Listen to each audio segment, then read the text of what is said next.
Hola chicos, vamos con otro pequeño video que va a servir como guía de estudio para ustedes, para poder entender de qué se trata. Por ejemplo acá, fíjate, como nosotros vamos a dedicarnos en la cursada a una estadística que tiene que ver con números, una estadística numérica, ¿sí? Eh, la idea entonces, si digamos, en una estadística numérica, básicamente es una estadística paramétrica, porque si vos querés conocer, por ejemplo, en última instancia, la idea es que ustedes sepan, digamos, de alguna manera, conocer lo que es una conclusión de un estudio estadístico. Por ejemplo, si quieres saber, si uno se pregunta si una técnica determinada de operatoria o una droga determinada o una, no sé, una dieta es distinta a otra, entonces tengo que tener un parámetro numérico. Ustedes, por ejemplo, un parámetro numérico sería, ustedes aprueban, ¿con qué número, con qué valor vos aprobás la materia? Obviamente tenés un 4. El 4 te hace aprobar la materia. Bueno, entonces el 4 sería como un parámetro numérico que vos podés, una vez que se toma ese parámetro, vos sabés que cuándo aprobaste y cuándo no, teniendo en cuenta ese parámetro. Bueno, acá la estadística que está, digamos, relacionada con números, es una estadística paramétrica, donde a partir de unos valores determinados, que vamos a ver cuáles son, podemos inferir o dar una conclusión de un estudio de investigación donde a partir de un valor determinado uno puede decir si una técnica, una droga, una, no sé, una técnica kinésica, una técnica operatoria, una dieta determinada, digamos, nueva, es distinta a otra, por ejemplo. Teniendo en cuenta los datos, entonces va a haber parámetros numéricos donde se puede dar una respuesta teniendo en cuenta un parámetro determinado, entonces, que va a ser obviamente numérico. Entonces, por eso se llama estadística paramétrica a la que vamos a referirnos durante la cursada.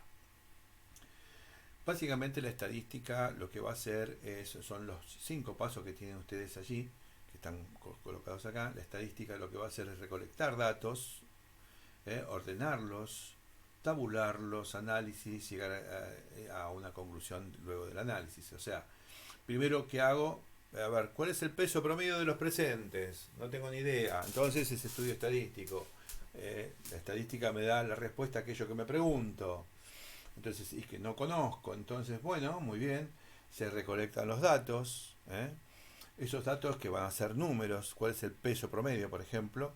Se toman los datos de cada uno de la muestra, ¿no? Fíjate, ahí tomo los datos, son todos números, ¿sí? ¿Vos cuánto pesás? Tanto. Vos, tanto. Vos, tanto. El de al lado, tanto. ¿Está bien? ¿Está? Entonces, luego, ¿qué hago con esos datos? Los ordeno.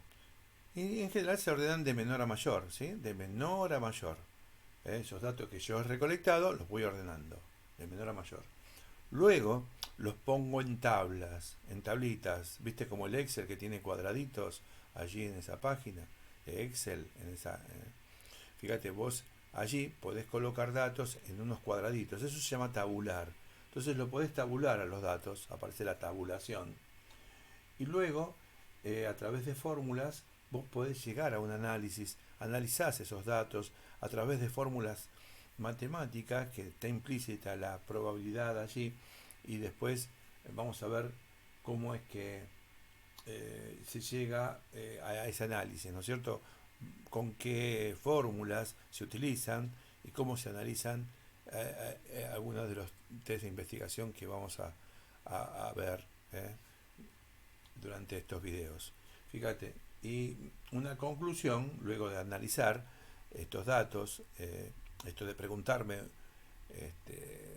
por ejemplo, ¿no? En un estudio de investigación podemos decir, bueno, mira, quiero saber si esta nueva técnica kinésica, esta nueva técnica operatoria, esta nueva, no sé, este,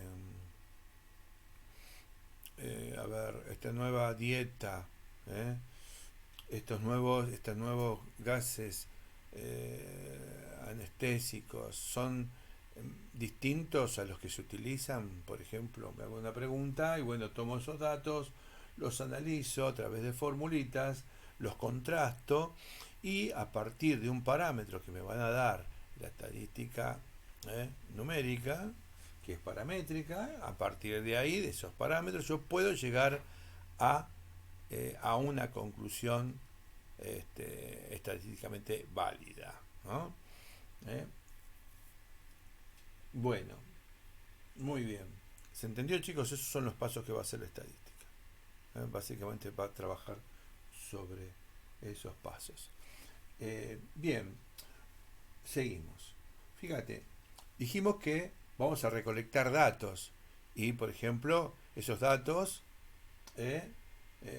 no sé, vamos a un ejemplo más sencillo, esto de recolectar datos de los pesos de los presentes de los alumnos, ¿no? Entonces vos fíjate, empiezo a tomar los datos, quiero saber el peso promedio. Entonces empiezo a tomar los datos, ¿tá? Y yo los anoto en un papel.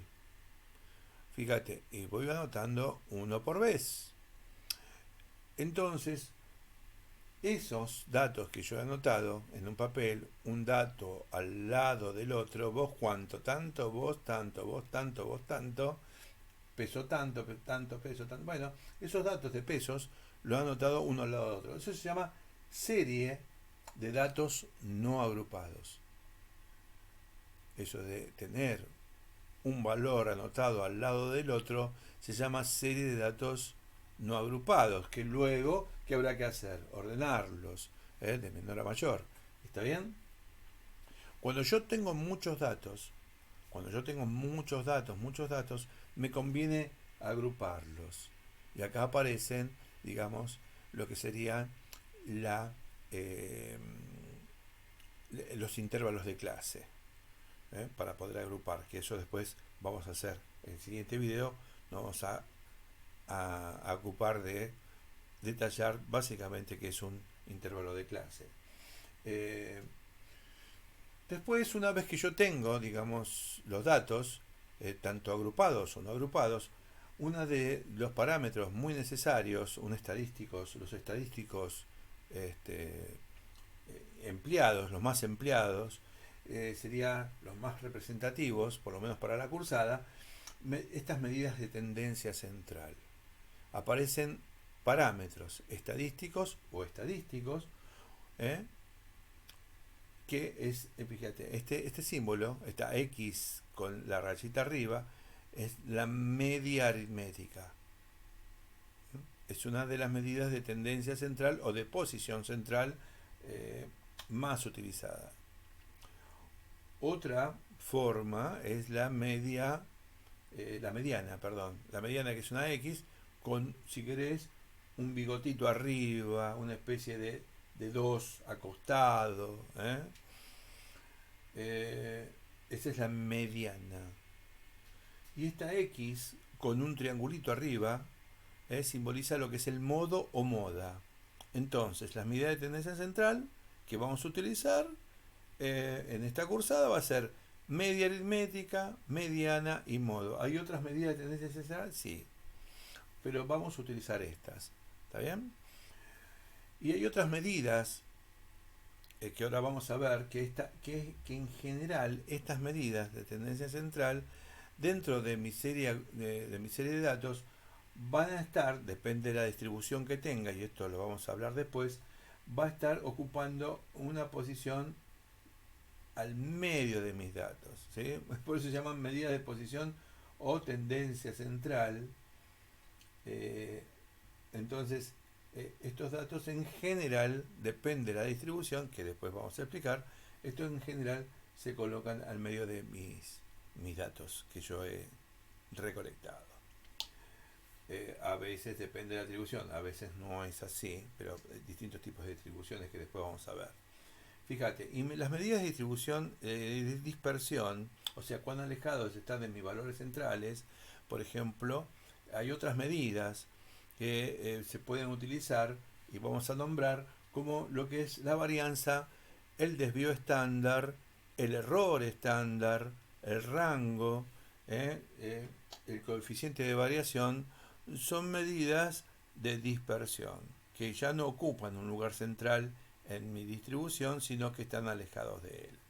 Bueno, muy bien, acá tenemos un poquito de lo que vamos a ocuparnos luego de desarrollar.